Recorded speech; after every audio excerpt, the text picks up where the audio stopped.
सबसे पहले आप मेरा परिचय जानिए। मेरा नाम प्रशांत किशोर है। हम वही प्रशांत किशोर हैं जिसने 2014 में नरेंद्र मोदी का अभियान इस देश में चलाया है।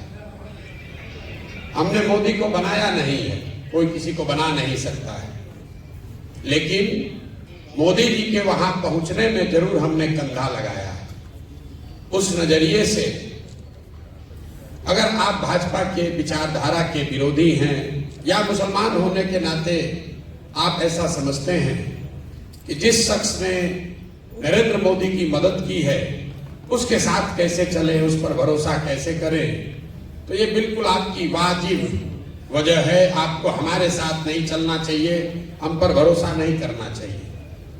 लेकिन अगर आप मेरे परिचय का ये हिस्सा जानते हैं कि 14 में मैंने मोदी जी का अभियान चलाया है, तो आप में से कुछ लोगों को यह भी पता होगा कि 2014 से लेकर 2021 तक इस देश में जहां कहीं भी मोदी भाजपा हारा है, हराने वाला कोई भी हो, चाहे वो बिहार में महागठबंधन हो, पंजाब में कांग्रेस हो, तेलंगाना में केसीआर हो या बंगाल में ममता बनर्जी हो, हराया चाहे जिसने भी हो, उन सब के पीछे भी इसी प्रशांत किशोर ने कंधा लगाया। यहां आपने बात करी है मुसलमानों की दुर्दशा पर। हम अपनी आंखों से भी देख रहे हैं, लोग सच्चर कमेटी में पढ़ते हैं, यहाँ बड़े बड़े दानिश्वर बैठे हुए हैं, बड़ी बड़ी बातें आपने कही।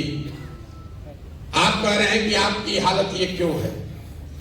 कोई हमको अपना रहनुमा बनाना चाहता है, कोई पूछ रहा है कि आप बताइए पहले क्या कीजिएगा तब आप पर भरोसा करेंगे। किसी ने अपना मोहब्बत का पैगाम ही पूरा पढ़ दिया। मुसलमानों की ये जो दुर्दशा है, ऐसी किसी ने सही कहा कि ऐसी बैठकें पहले भी होती रही हैं, आगे भी होंगी। इससे मुसलमानों की दुर्दशा नहीं सुधरने वाली। जब तक आप ये नहीं समझिएगा कि आपकी इतनी दुर्दशा है क्यों, इसलिए नहीं है कि आपकी संख्या कम है, इसलिए नहीं है कि नेताओं ने आपको ठगा है। नेताओं ने जितना आपको ठगा है उतना समाज के दूसरे हिस्से को भी ठगा है। आपकी दुर्दशा इसलिए है कि आपके कौम के सबसे बड़े रहनुमा पैगंबर साहब ने कहा कि जिस कौम को अपने रहनुमाओं की समझ ना हो उसके ऊपर जालिम हुक्मरानों को मुसल्लत कर दिया जाता है। आप वो कौम हैं, आप वो कौम हैं जिसको अपने रहनुमाओं की समझ ही नहीं है, वो समझ बनी ही नहीं। आप वो कौम हैं जिसकी शुरुआत का पहला शब्द ही है इकरा, पढ़ो, और उस कौम ने अपने बच्चों की पढ़ाई को ही छोड़ दिया।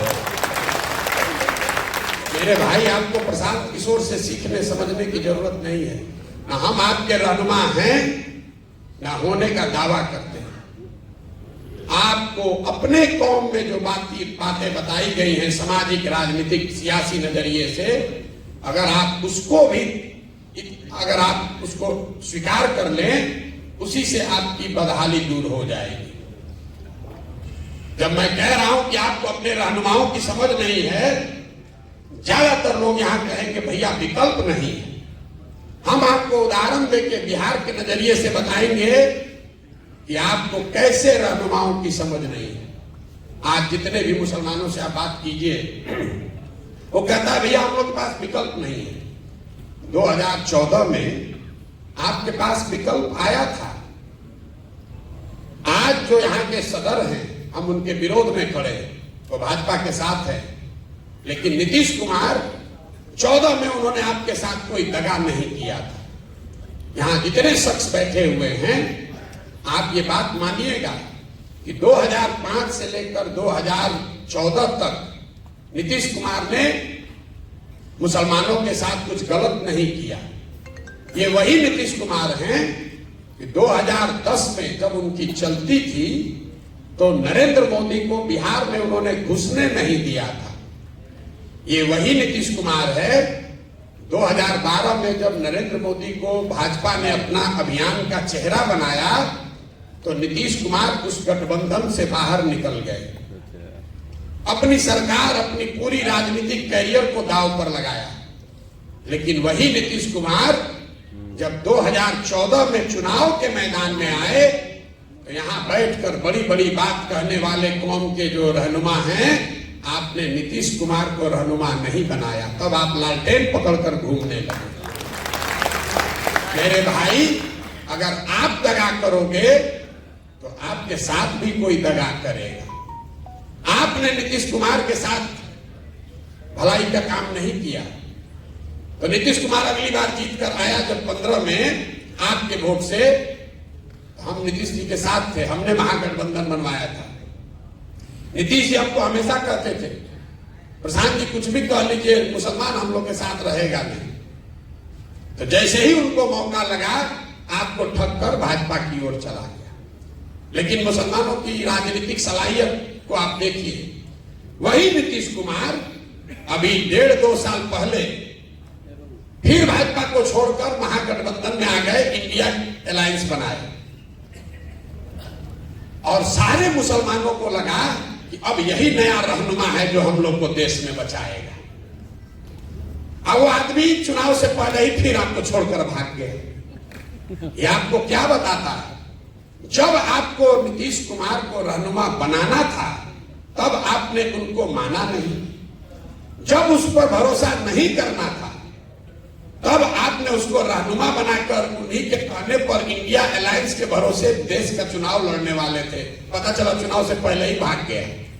ये तो भला हो कि चुनाव से पहले भागा, लेकिन अगर नहीं भागे होते तो हम आपको लिख के देते। यहाँ जितने जितने दानीश्वर मुसलमान बैठे हो, समझदार बौद्धिक तौर पर प्रबुद्ध लोग, सब लोग जाकर आप लोग नीतीश को वोट देते हैं। जीतने के बाद वो आदमी भागता। तो आपका जान बच गया कि इस बार वोट लेने से पहले ही भाग गया। मैं आपको ये क्यों बता रहा हूं? आप वो कौम है जहां अभी भागे हैं वहां भागते, खाली चुनाव के बाद भागते। मैं आपको ये बता रहा हूं कि राजनीतिक सलाहियत के मामले में ये कौम सबसे पिछड़ी है। आपसे ज्यादा राजनीतिक समझदारी दलित समाज को भी है, पिछड़े समाज को भी, किसी भी समाज को आपसे ज्यादा राजनीतिक सलाहियत है। तो यही बात मैंने आपको कहा कि पैगंबर साहब ने कहा कि जिस कौम को अपनी रहनुमाओं की समझ ना हो उसके ऊपर जालिम हुक्मरानों को मुसल्लत किया जाता है। बात अगर पैगंबर साहब ने कही है तो गलत नहीं हो सकती है, लेकिन आप अपनी सुविधा अनुसार उसका आधा लाइन पढ़ रहे हैं। आज के हुक्मरान जालिम है ये तो आप पढ़ रहे हैं, उस पर चर्चा कर रहे हैं, लेकिन किस गलती से ये जालिम हुक्मरान आपके ऊपर मुसल्लत किए गए हैं ये नहीं समझना चाहते। इसीलिए आपकी ये दुर्दशा। अब प्रशांत किशोर का आपको रहनुमा दिख रहा है, कोई कह रहा है कि आप बताइए आप कितना हक दीजिएगा, क्यों आप हमसे हक मांग रहे हैं? आपकी अपनी ताकत नहीं है। 18% की आबादी का जिसका दावा कर रहे हैं, जिसका दम्भ भर रहे हैं, 18% की आबादी में कोई लड़का नहीं है जो यहां बैठे और यहां हिंदू समाज के लोग बैठकर कहें कि आप हमारे रहनुमा हो जाइए। कोई तो नहीं कह रहा। हम लोग तो कोई ऊपर से नहीं आए। ये क्यों है? क्योंकि आपके मन में राजनीतिक बंधुआ मजदूरी घुसा दिया गया है। आपको ये बता दिया गया है कि आपको किसी न किसी के पीछे ही चलना है। आप चाहे कांग्रेस के पीछे चलिए या राजद के पीछे चलिए, अब आपको लग रहा है प्रशांत किशोर के पीछे चले। मेरे भाई, किसी के पीछे चलोगे तो आपके साथ धोखा होगा ही होगा। प्रशांत किशोर के साथ चलिएगा तो भी धोखा होगा। जन सुराज अभियान में हम आपको ये नहीं कह रहे हैं आकर हमको वोट दे दीजिए, हमको बना दीजिए, हम आएंगे सबका चिंता कर लेंगे। जिस कौम में लोग अपनी चिंता नहीं कर रहे हैं, जिस कौम में लोग अपने बच्चों की चिंता नहीं कर रहे हैं, उसकी चिंता प्रशांत किशोर कैसे कर लेंगे? कैसे कर लेंगे आप बताइए? हम गांव में चलते हैं, जो मुसलमानों के बड़े गांव हैं, एक जो नई चीज हमने देखी, जो मुसलमानों के बड़े गांव हैं जिसकी आबादी 3000 से ज्यादा है, वहां बिहार तो पूरा ही गरीब बदहाल है, लेकिन जो मुसलमानों के बड़े गांव हैं वहां पर मुझे सबसे ज्यादा गरीबी फटहाली दिखी।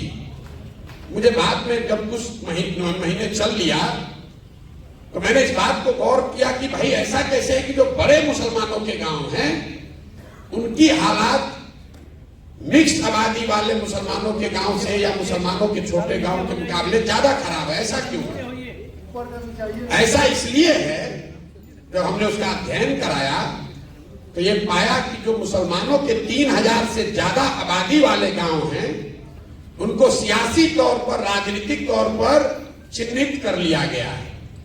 तो जब कोई जदयू का, भाजपा का विधायक जीत कर आता है तो निश्चित करता है कि उस गांव की ओर मुंह भी न करे, वहां जाए भी ना, वहां काम भी न करे। लेकिन अगर वहां कोई आरजेडी का जीत कर आ गया, कांग्रेस का जीत कर आ गया, तो कहता ये तो 3000 वोटवा अपने हाथ में है, ये जाएगा कहां, बगल के गांव में काम करा। जो मुसलमानों के बड़े गांव हैं उनकी यह हालात, अगर हमारी बात पर आपको भरोसा नहीं है तो यहां पर जितने लोग बैठे हुए हैं, आप चंपारण में चलिए, बिना आंकड़ा देखे हुए चंपारण में सबसे पिछड़ा अगर कोई प्रखंड है तो मझौलिया प्रखंड है, क्योंकि वहां मुसलमानों की आबादी सबसे ज्यादा है। आप सीतामढ़ी चलिए, वहां का सबसे पिछड़ा प्रखंड अगर कोई है तो बरगेनिया है, क्योंकि वहां 1 लाख से ज्यादा मुसलमान है। दरभंगा में, मधुबनी में, बिना आंख बंद करके किसी जिले का जो सबसे पिछड़ा प्रखंड है उस पर उंगली डालिए, वहां पर मुसलमानों की संख्या सबसे ज्यादा होगी। और आपको दिख ही नहीं रहा है, आप वोट दिए जा रहे हैं, 30-40 साल से वोट दिए जा रहे हैं। लोग कोई किसी को वोट क्यों देता है? वोट देने के 3 ही कारण हैं। आप वोट देते हैं अपना और अपने बच्चों के विकास के लिए, दूसरा आप वोट देते हैं अपनी राजनीतिक भागीदारी के लिए, तीसरा आप वोट देते हैं अपने राजनीतिक विरोधी को हराने के लिए। आप प्रशांत किशोर धनसुराज को छोड़िए, पिछले 30-35 साल से आप जो कर रहे हैं उसको जरा इन 3 कसौटियों पर कस कर देखिए। यहां बैठा हुआ कोई मुसलमान नहीं कह सकता है कि 30 साल से राजद को, लालटेन को वोट देने से आपके बच्चों का विकास हुआ, कोई नहीं कह सकता। अभी एक एमएलए साहब ने कहा लालू जी के राज में आवाज मिली, बिल्कुल मिली, वो सिर्फ मुसलमानों को नहीं मिली, जितने सामाजिक तौर पर गरीब और पिछड़ा है सबको मिला, और उसके लिए लालू जी का सम्मान होना चाहिए। हम रोज मन से कहते हैं मुसलमानों के भी गांव में, हिंदुओं के भी गांव में, लेकिन लालू जी ने जिन वर्गों को आवाज दी उनके बच्चों को पढ़ाई की व्यवस्था नहीं कराई। लालू जी ने जिन वर्गों को आवाज दी उनको कभी जमीन नहीं दिया। यहां बिहार में भूमि सुधार नहीं लागू किया। लालू जी ने जिनको आवाज दी उनको पैसा पूंजी इनका व्यवस्था नहीं कराया। नतीजा क्या हुआ? आप भीड़ में लालू जी की आवाज बन के रह गए, आपके बच्चों को पढ़ाई रोजगार नहीं हुआ। तो जो काम उन्होंने किया है उसके लिए सम्मान होना चाहिए, लेकिन जो काम नहीं किया उसका भी विवेचना होना चाहिए।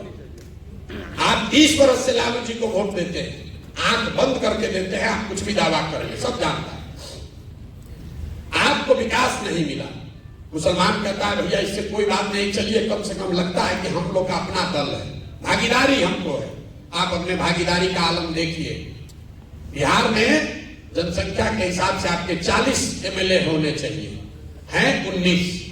ये कोई चिंता का कारण नहीं है मेरी नजर से। ज्यादातर लोग कहेगा भैया हम लोग को टिकट नहीं मिलता इसलिए हम लोग का विधायक कम है। ज्यादातर लोग उसी नजरिए से इस बात का विवेचना करते हैं। मेरे लिए चिंता का कारण नहीं है कि एमएलए 19 है। चिंता का कारण यह है कि आबादी के हिसाब से आपके 1650 मुखिया होने चाहिए। बिहार में 1200 से कम मुखिया मुसलमान है।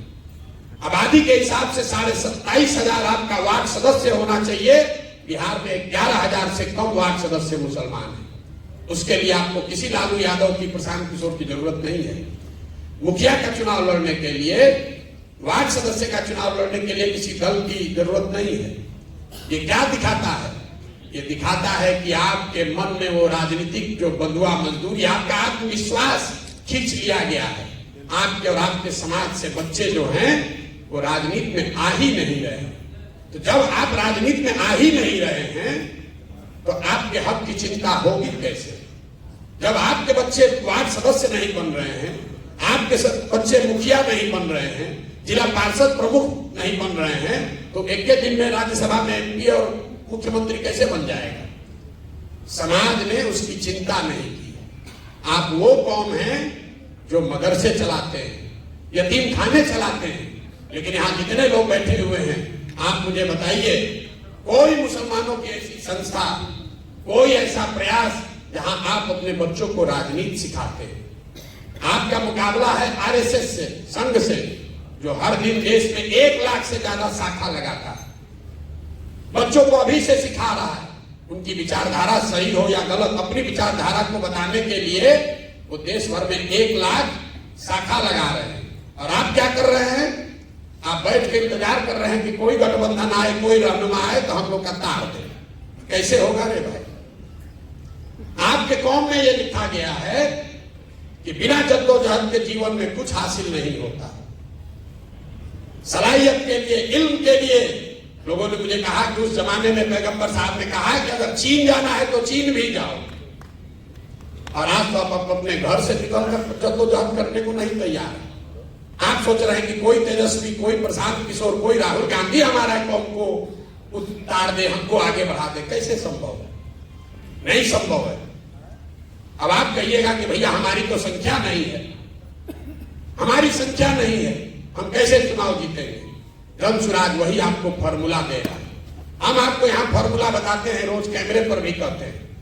आपको लग रहा है कि किसके साथ गठजोड़ बनाए, कौन सा राजनीतिक समीकरण बनाएंगे हम चुनाव जीतेंगे? भैया हम लोग खड़े हो जाए तो किसके साथ चलेंगे हम लोग चुनाव जीतेंगे? हम आपको उसका फॉर्मूला बता रहे हैं। आपको यह बताया जाता है कि अब कोई हिंदू बचा ही नहीं है जो भाजपाई नहीं है, सब हिंदू भाजपाई हो गया। MY समीकरण किसी शख्स ने बताया, MY समीकरण, MY समीकरण है, लेकिन उसका ऑर्डर बदल गया, YM हो गया। जहां Y खड़ा होता है वहां पूरी मुस्तैदी और ईमानदारी से आप वोट देते हैं। जैसे ही M खड़ा हुआ, आधे से ज्यादा Y समाज के लोग आपको वोट देंगे। ताली मत बजाइए, अभी सुन लीजिए पूरी बात। बहुत लोगों को लगेगा कि हम यादवों के खिलाफ बोल रहे हैं ना। ये समीकरण अगर आप ब्राह्मण के साथ बना लीजिए, दलित के साथ बनाइए, अति पिछड़े के साथ, कुशवाहा के साथ, जिसके साथ भी बनाइएगा, सबके साथ यही होगा। क्यों होगा उसको समझिए।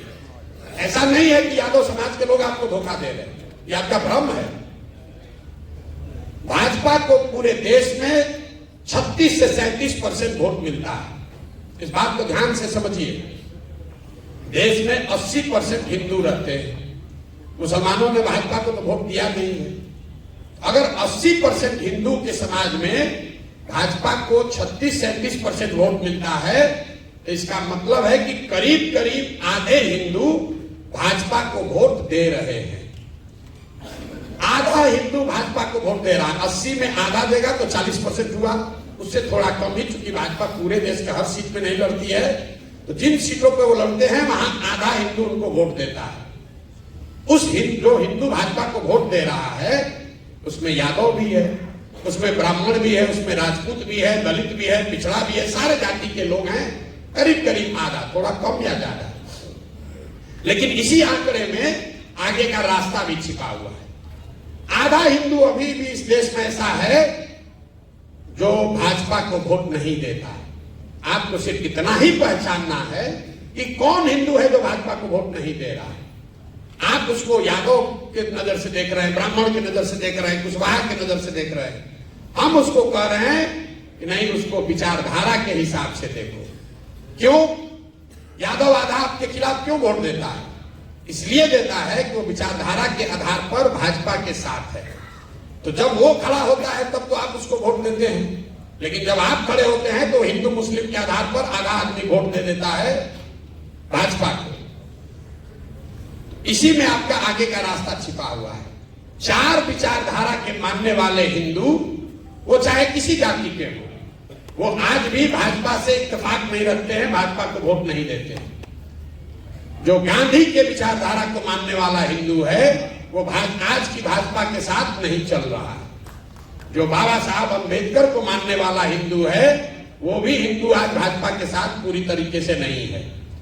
जो कम्युनिस्ट विचारधारा के मानने वाले हिंदू हैं वो भी लोग भाजपा के साथ नहीं है। और जो समाजवाद के लोहिया जयप्रकाश को मानने वाले लोग हैं, वो भी भाजपा के साथ नहीं है।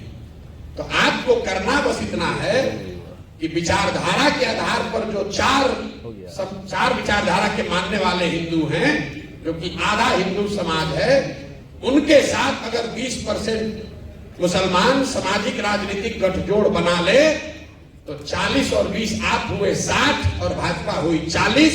यही जन स्वराज के राजनीतिक सोच का आधार है, जो डेटा पर आधारित है, अनुभव पर आधारित है। इसको हमने 10 राज्यों में करके दिखाया है। और इसी में आपको फर्क दिखेगा कि जो ओवैसी साहब बता रहे हैं और हम बता रहे हैं, इसमें फर्क क्या है। कई बार लड़के कहते हैं कि आप भी तो वही कह रहे हैं, मुसलमानों के हक की बात कह रहे हैं कि मुसलमान अपने हक हकूक के लिए खड़ा हो। अभी विधायक जी ने भी कहा कि सब मुसलमान इकट्ठा हो जाओ। ओवैसी साहब जो कह रहे हैं और जन स्वराज जो कह रहा है, यही उसमें फर्क है। हम मुसलमानों को इकट्ठा होने के लिए नहीं कह रहे, हम ये कह रहे हैं कि मुसलमानों को उन हिंदुओं के साथ इकट्ठा होना है जो विचारधारा के आधार पर भाजपा के खिलाफ है। अगर सिर्फ मुसलमानों को इकट्ठा कीजिएगा जो ओवैसी साहब बता रहे हैं, तो यही बात तो भाजपा चाहती है कि आप सिर्फ 20% इकट्ठा हो जाइए ताकि बाकी का 80 एक साथ हो जाए। तो फार्मूला यहां है। और क्यों गांधी का पिक्चर इसमें लगा हुआ है? हम कोई काम ऐसा नहीं करते हैं जिसका पहले से प्रमाण ना हो। आजादी से पहले बाबा साहब, कम्युनिस्ट के जितने लीडर थे, जितने समाजवादी लीडर थे, जितने कांग्रेसी थे, उन सबको किसी एक विचारधारा, एक व्यक्ति ने एक सूत्र में बांधा, तो उसका नाम है महात्मा गांधी। इसलिए इस पूरे अभियान में सिर्फ और सिर्फ गांधी ही है कि इनके ही, वो गांधी में ही ताकत है, उस विचारधारा, उस शख्स में ताकत है कि इन 4 विचारधारा के मानने वाले हिंदुओं को इकट्ठा करे। और उसके बाद अगर आपके साथ उसको जोड़ दिया जाए तो आपके पास विचारधारा भी होगी और आपके पास वो संख्या भी होगी ताकि आप राजनीतिक लड़ाई लड़े और जीत सके। यही पूरा प्रयास है। एक शब्द में जन स्वराज आजादी से पहले महात्मा गांधी की जो कांग्रेस थी उसको पुनर्जीवित करने का अभियान है। आपको अच्छा लगे तो इससे जुड़िए। लोग कहता है इन पर भरोसा कैसे करें? बिल्कुल मेरे पर भरोसा मत कीजिए। भरोसा कीजिएगा, हम पहले कहें ठगाइएगा। हम पर बिल्कुल भरोसा मत कीजिए। भरोसा आपको अपने आप पर करना है, हम पर भरोसा नहीं करना है। हमने कहा, किसी ने भी कहा भागीदारी की बात, तो आपके नजरिए से नहीं कहा, मुसलमानों के नजरिए से नहीं कहा।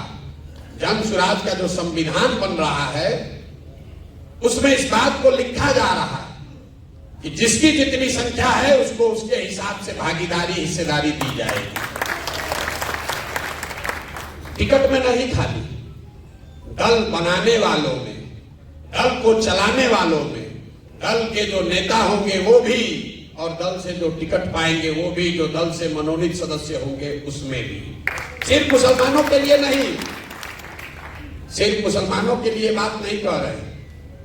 जो 5 बड़े सामाजिक वर्ग हैं, मुसलमान हैं, सामान्य कैटेगरी के लोग हैं, ओबीसी वर्ग है, ईबीसी वर्ग है और दलित, 5 बड़े समूह हैं।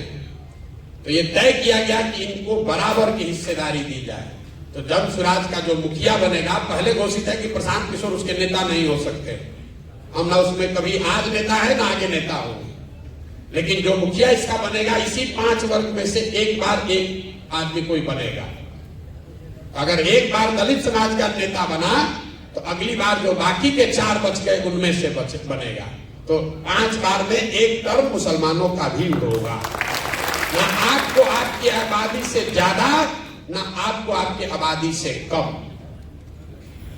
यहां बिहार में करीब करीब 65 विधानसभा ऐसी है जहां 50,000 से ज्यादा मुसलमान हैं, और वहां ज्यादातर 2/3 से ज्यादा उन सीटों पर हिंदू विधायक जीत कर आए हुए।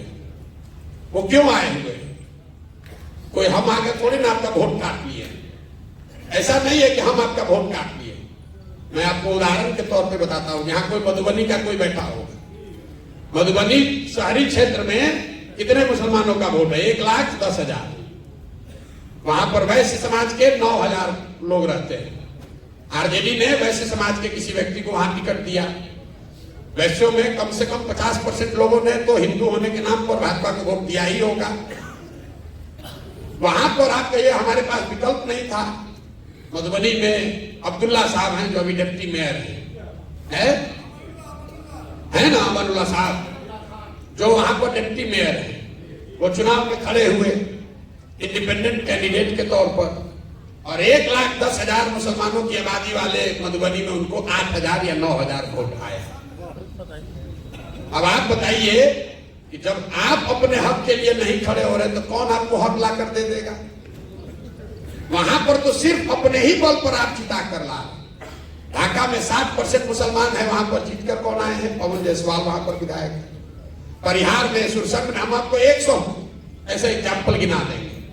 आप हम पर भरोसा मत कीजिए, आप अपने आप पर भरोसा कीजिए। आपके समाज से जो लोग आकर लड़ रहे हैं, जन सुराज के बैनर से लड़ रहे हैं, उनकी मदद कीजिए।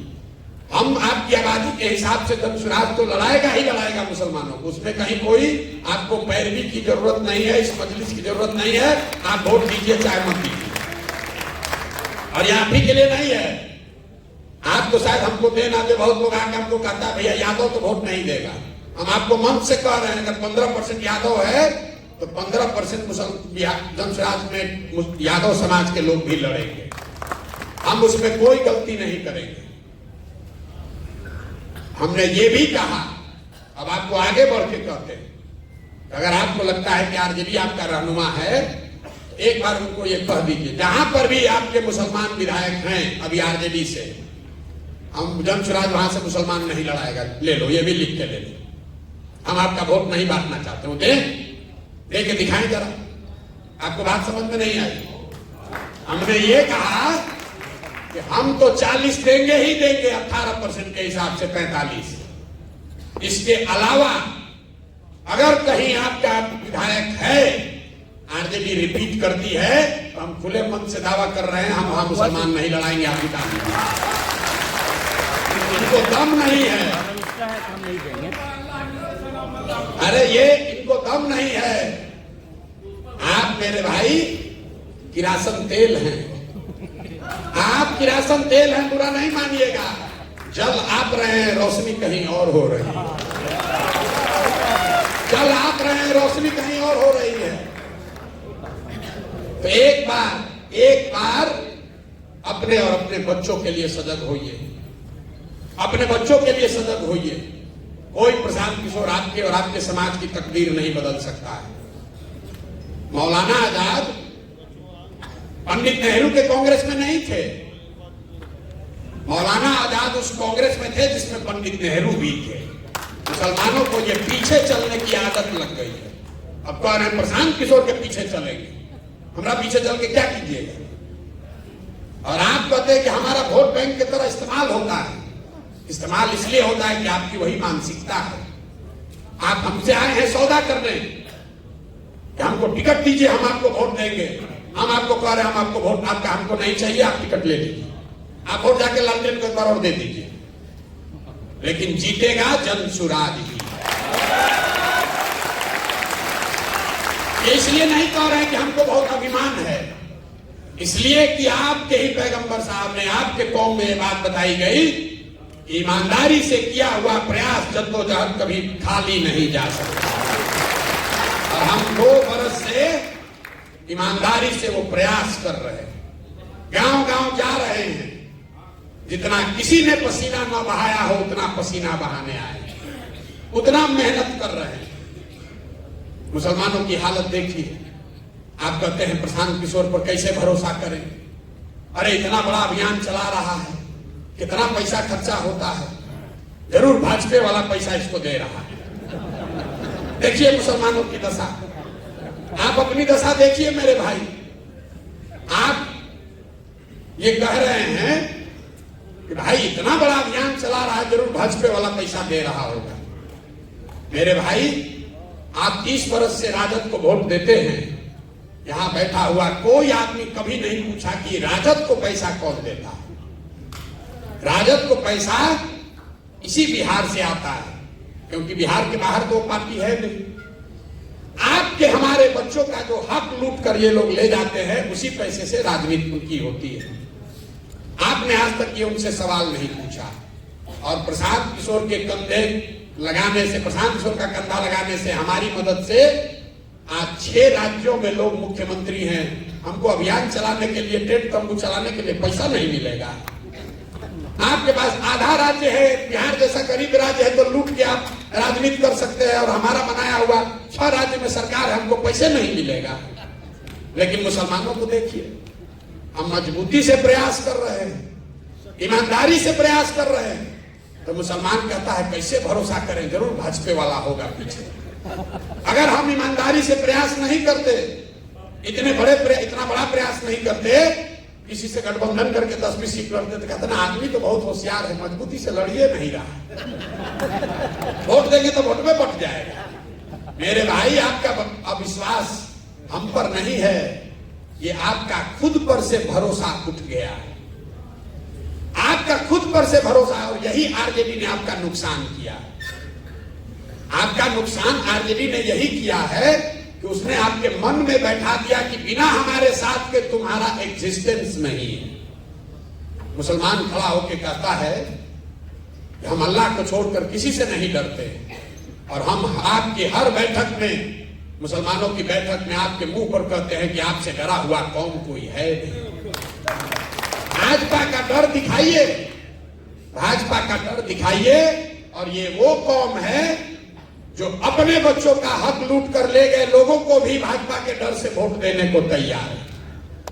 कैसे भला होगा आपका? अरे भाई, कम से कम जो बात आपके कौम में बताई गई है उसको तो ध्यान में रखो।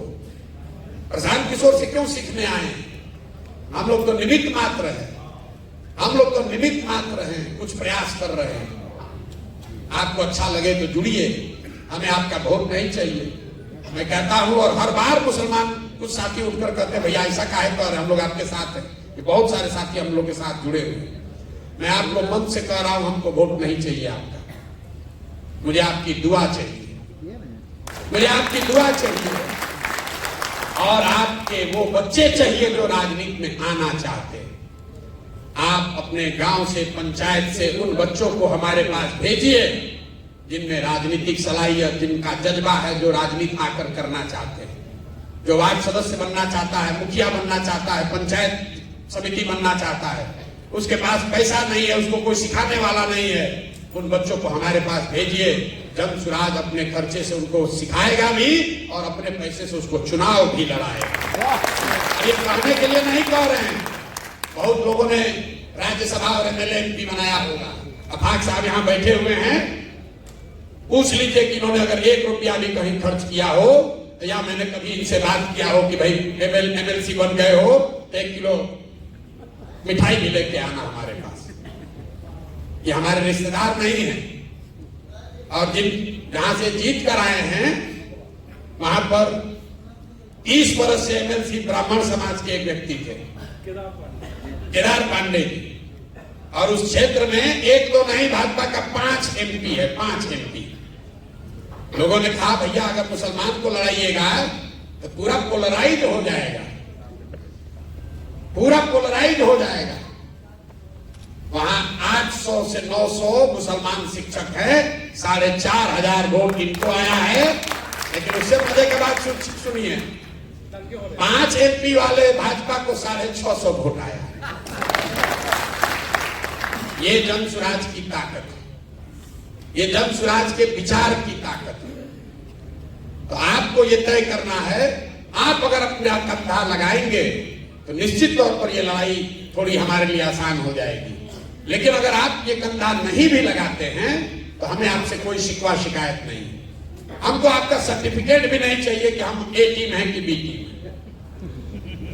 देखिए मुसलमानों की आपकी सोच, आप लोग 5 टाइम नमाज पढ़ते हैं, ईमान की बात करते हैं।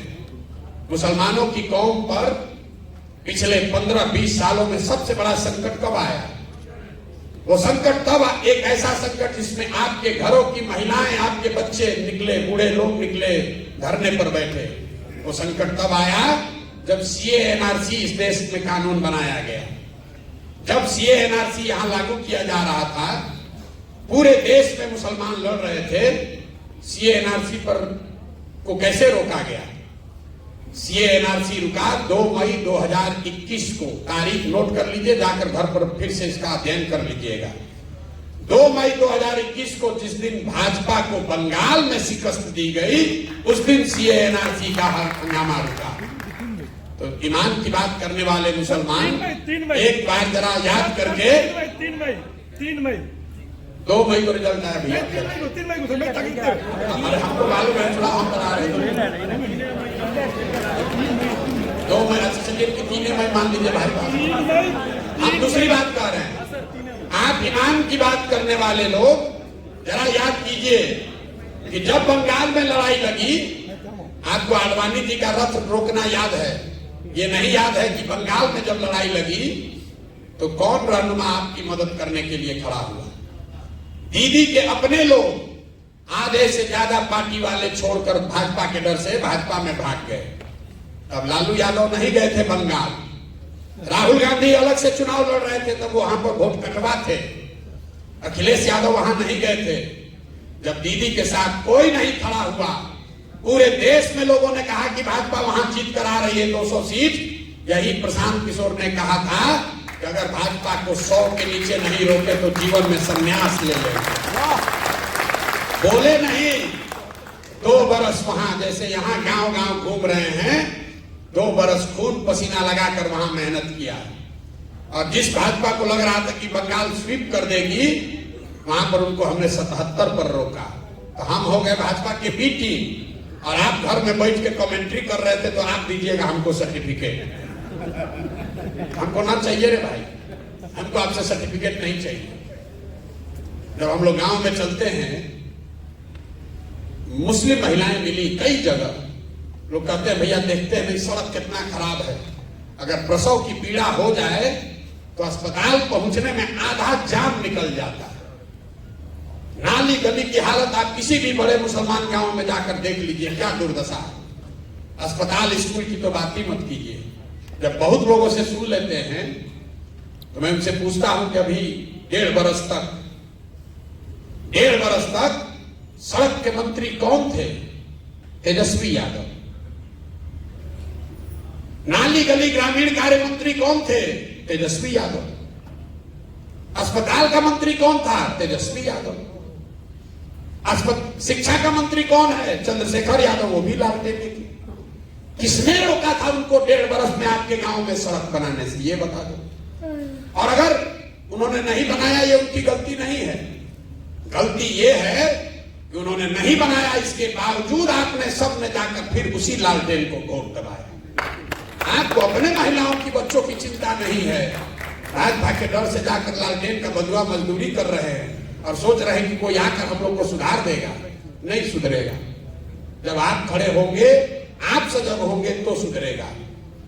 जन सुराज से आपको क्या मिल सकता है? भागीदारी जब मिलेगी तब मिलेगी, छोड़िए वो सब बात। एक चीज आप आजमा कर देख लीजिए, जन सुराज से आपकी राजनीतिक बंधुआ मजदूरी खत्म होगी। हम आपको कुछ दे ना दे, जो लोग आपको बंधुआ मजदूर की तरह अभी तक ट्रीट कर रहे थे, अब कल से आपको पूछने लगेंगे। अगर हमारी बात पर भरोसा नहीं है, यहां पर अभी जाने से पहले एक हमारे साथ सेल्फी ले लीजिएगा और उसको खाली फेसबुक पर डाल दीजिए। और आरजेडी का ब्लॉक से लेके और जिला तक फोन करेगा, अरे काहे नाराज है भाई, काहे गए थे धनसुराज, ये प्रशांत किशोर से काहे मिलने गए थे? और कुछ हो चाहे नहीं, जब व्यवस्था बनेगी, जब चुनाव जीतेंगे, आपके लिए करेंगे नहीं करेंगे तो भविष्य की बात है। जब सुराज आपकी वो राजनीतिक बंधुआ मजदूरी खत्म कर रहा है, क्योंकि कोई आपको अब ये नहीं कह सकता है कि हमको नहीं दोगे तो जाओगे कहां। मुसलमान खड़ा होकर कह सकता है कि हमारा काम करो, नहीं करोगे तो जनसुराज में चले जाएंगे। ये कहना तो शुरू करो भाई, आपका इसी से सबसे बड़ा फायदा होगा। आप वोट देते रहिए आरजेडी को, कोई दिक्कत नहीं है, लेकिन ये कहिए तो कि भाई ना करोगे तो जनसुराज में चले जाएंगे। आप आधा कष्ट तो उसी से दूर हो जाएगा आपका। ये बात मान लीजिए, आपका आधा कष्ट न दूर हो जाए। जो विधायक आपको 2 बरी से फोन नहीं किया होगा, आज के बैठक के बाद आपको फोन करेगा, लिखना है। करेगा ही करेगा। काहे भाई, काहे नाराज हो? जो लोग हमसे जुड़े हैं सबके पास फोन आता है कि नहीं आता है? जो लोग जुड़े हैं बताइए। और जो चिट्ठी निकला है आरजेडी का, वही किरासन तेल जो लीक होना शुरू हुआ है लालटेन से, उसी की घबराहट है। सबसे ज्यादा जनसुराज में तो भाजपा का लोग ज्वाइन किया। आपको ये भी बता देते हैं, जनसुराज में सबसे ज्यादा भाजपा के संगठन का आदमी ज्वाइन किया। लेकिन भाजपा वाला थोड़ा चालाक है, थोड़े दिन के बाद चिट्ठी निकालेगा। लेकिन लालटेन वाले देख रहे, अरे बाप रे, किरासन तेल सब निकला, अरे तो सब मुसलमान यहाँ छोड़ के भागने लगा। क्योंकि 30 वर्ष से आपको विकल्प के अभाव में बंधुआ मजदूरी आपसे कराई गई है, उससे निकलिए। वोट जाकर आरजेडी को देना है उसी को दीजिए, लेकिन कम से कम अपने सम्मान के लिए, अपने अधिकार के लिए बोलना तो शुरू कीजिए कि भाई हम, तुम नहीं करोगे तो विकल्प बना लेंगे। आप देखिएगा, उसी से आपका बहुत फायदा होगा। उससे जीवन नहीं बदलेगा, लेकिन कुछ ना कुछ सुधार आपको दिखने लगेगा। यही बात आपको बताने आए हैं। ठीक लगे तो जुड़िए, न ठीक लगे तो जिसकी बंधुआ मजदूरी कर रहे हैं करते रहिए। जैसा मैंने आपको पहले कहा, जीतेगा जनसुराज, और आपको चलना भी है जनसुराज ही, चलना भी आपको जनसुराज में है, क्योंकि सत्य की एक अपनी ताकत है। हमको कोई घबराहट ही नहीं है। हमको कहां घबराहट है? हमको कोई भाजपा से डील करना होता तब न सोचते कि मुसलमान को बरगला लें। हमने कहा मुसलमान साथियों को कि हम लोकसभा में कोई उम्मीदवार खड़ा नहीं करेंगे, और उस बात पर कायम रहेंगे। आपको चलना है जनसुराज में। फर्क बस इतना ही है कि अभी चलिएगा तो हमारी लड़ाई थोड़ी आसान हो जाएगी, नहीं चलिएगा तो जब जीत के आएंगे तो फिर आपको बुलाएंगे, और जो आप लड़ाई में मदद नहीं किए तो उसका हर्जाना भी वसूलेंगे। हम आदमी हैं वेजिटेरियन, शाकाहारी आदमी हैं, तो जब जीत कर आएंगे तो आपसे सेवई भी खाएंगे और आपको अपने साथ भी लेकर चलेंगे। आप वोट के लिए हमारे साथ मत जुड़िए, वोट देने के लिए हमारे साथ मत जुड़िए, टिकट लेने के लिए मत जुड़िए। आप एक भी वोट नहीं देंगे तो भी जो 18% हक है वो आपको मिलेगा ही मिलेगा। उसके लिए अगर आप हमारे साथ बैठकर ये एडवोकेसी कर रहे हैं तो हम इस जगह पर बैठने के लायक नहीं। अगर दलित समाज के लोग आकर हमसे अपना हक मांगे, अति पिछड़ा समाज के लोग कहें कि हमको 70 सीट दीजिए, तो फिर जनसुराज की व्यवस्था और दूसरे व्यवस्था में कोई फर्क नहीं है। ये आपको बिना मांगे मिलेगा। आप ये जलसा करके नहीं कहते कि आफाक अहमद को लड़ाइए, ये हमने तय किया था कि इनको लड़ाएंगे। तो वोट के लिए मत जुड़िए। अगर अपने बच्चों को राजनीति में लाना चाहते हैं, उनके लिए जगह बनाना चाहते हैं, अपने बच्चों का भविष्य सुधारना चाहते हैं, तो अपनी व्यवस्था बनाइए। आज तक लोगों ने आपकी मदद ली है, लोगों ने आपको ठगा है। एक बार इतनी समझदारी सलाहियत तो पैदा कीजिए कि आप हमारा मदद लेकर कुछ अपना आप में जिता लीजिए। अरे इतना सलाहियत तो कीजिए कि हमारी मदद से कम 1000-2000 बच्चों को राजनीति में पारंगत करा लीजिए, उनको चुनाव जिता लीजिए। आफाक अहमद जीते हैं, अगर मान लीजिए कल हम भाजपा में भाग जाएं, आफाक अहमद तो रहेंगे ना, एक नेता आपके बने ना समाज में। तो इतना सलाहियत तो कम से कम पैदा करो भाई। लोगों ने आपका इस्तेमाल किया है, अब आपके सामने अवसर है। आप इस व्यवस्था का, मेरी समझ का, सलाहियत का, संसाधन का फायदा उठाइए और अपने समाज के बच्चों को राजनीति में जोड़िए, तभी सुधार होगा, नहीं तो सुधार हो नहीं सकता है। आप सब आए, आपने हमारी बात सुनी। अब आप में से जिसका जिसका जो सवाल है आप सवाल कर सकते हैं। 1, 2, 4, हमें कोई घबराहट नहीं है। आप चाहिए यहाँ 2 घंटा भी बैठ सकते हैं, सवाल आप कर सकते हैं। आपके सवालों का अपनी क्षमता के अनुसार मैं जवाब दूं। ये जरूरी नहीं है कि आपके सवाल के जवाब में हम आपको संतुष्ट कर दें, लेकिन हम ईमानदारी से जो समझते हैं वो आपको बताएंगे। बहुत बहुत धन्यवाद।